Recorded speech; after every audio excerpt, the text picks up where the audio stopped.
Transformers The Last Knight has the distinguished honour of being both the final Michael Bay Transformers movie, allegedly, and the fifth in the series. Now, being the fifth film in the franchise is no small thing. In fact, many often consider the fifth film as a turning point in the franchise. You know, the one that gets things going again in a big way. So this time around the story goes...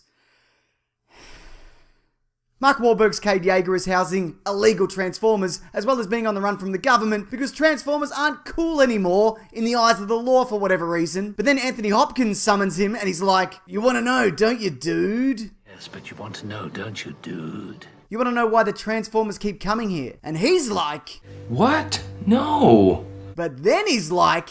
"Yeah, alright." Then they meet a British girl, and she's also involved in the Decepticon plot to destroy the Earth because she's a good person, because she's a descendant of Merlin. Wait, that's right, I didn't mention this. Transformers have been around for thousands of years, getting their grubby, oily fingers all over history, so then they have to get Merlin's staff because Cybertron is coming to destroy Earth, even though I'm fairly certain that's what happened in Part 3. Look, this story is a weird combination of being insanely convoluted due to what feels like hours of expository dialogue, but also stunningly simplistic and boring. Get the staff! That's what it comes down to. Just get the staff! The movie, though, like I mentioned, poses the question, hey, why do they keep coming here? Like it's some shocking revelation that's been answered in previous movies. It's because of all the Transformers stuff. I mean, first it was the Allspark, then it was the Matrix of Leadership, then it was a space bridge, then it was a space seed, and now it's a stick. But all of that's okay, because remember, the fifth one in a franchise is where everything gets good again. Now, I know people are excited about the arrival of The Last Knight.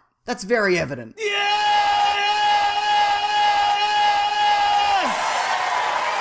But even by Michael Bay standards, this is garbage. For one, the influences on this film are very transparent. Star Wars is at the forefront, everything from the poster, to the TIE bombers, to the knockoff BB-8 that's way less appealing as a character, and the C-3PO robot that they attempt to hang a lantern on by referring to him as such. There's also a less interesting Fast and Furious car chase somewhere in the middle that's mostly Transformer-free, and it's no good. Plus, even the way that a bunch of completely irrelevant and expendable Decepticons are introduced with their own title card is ripped straight from Suicide Squad. But remember, all this is okay because the fifth film in the franchise, that's when things get better again. If you were worried that Transformers painted as broad racial stereotypes wouldn't return, well, fear not, that is back. Bonjour, chérie. And yes, every human in this movie, the good-looking ones at least, are as glossy and tan as ever. And as always, we spend way too much time with them. But the reason I say this film is bad, even by Michael Bay Transformers standards, is because there are huge sections of this film with no Transformers. If Optimus Prime is your favourite,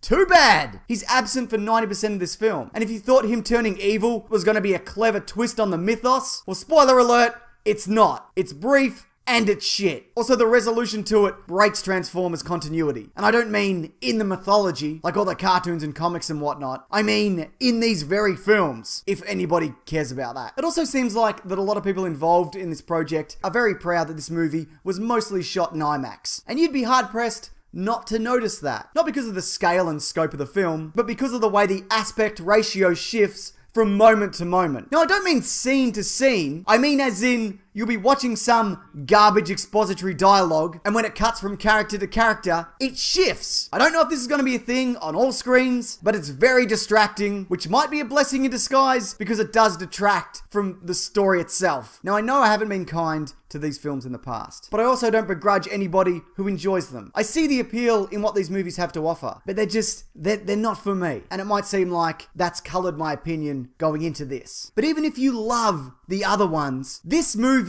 is a much worse, more boring, and Transformers-like version of everything that's come before it. I mean, all the things that people enjoy are there, right down to Optimus Prime flying in at the end, to heroic music as he swings a sword about, and systematically cutting back to scientists and government officials looking at monitors and going, my God. But this film somehow manages to be a much lesser version of everything that's come before it. This is really terrible. It's terrible by all standards. I mean, in my opinion. Maybe you'll love it, but yeah, I hated it. No good. Which is surprising because the fifth film in the franchise is when, things get better again. But what did you think of Transformers: The Last Knight? Was it everything you thought it would be? Whatever that might mean to you individually. Also, if you like or hate Transformers, you can check out this week's Caravan of Garbage if you want. It'll be releasing on Thursday, but if you do want to check it out early, there's a super secret special link below and at the end of this video. Here's a clip. Maybe I can get that tank this time. And then I'll say, does this kind of game make you feel really anxious? Yes. Because you can't stop and evaluate the situation because 1,000 star screams will come exactly. right at you. Gotta run. Gotta run, man. But it's not Sonic, is it? You know what Ultra Magnus is not known for? Running. You know what any Transformers are known for? Running. They transform and they roll out. God damn it. What I've done. Also this Monday on my podcast, The Weekly Planet, we're getting right into Transformers: The Last Knight. That's also linked below, along with this week's episode on failed movie franchises. But thanks for watching this. I appreciate it. Take care.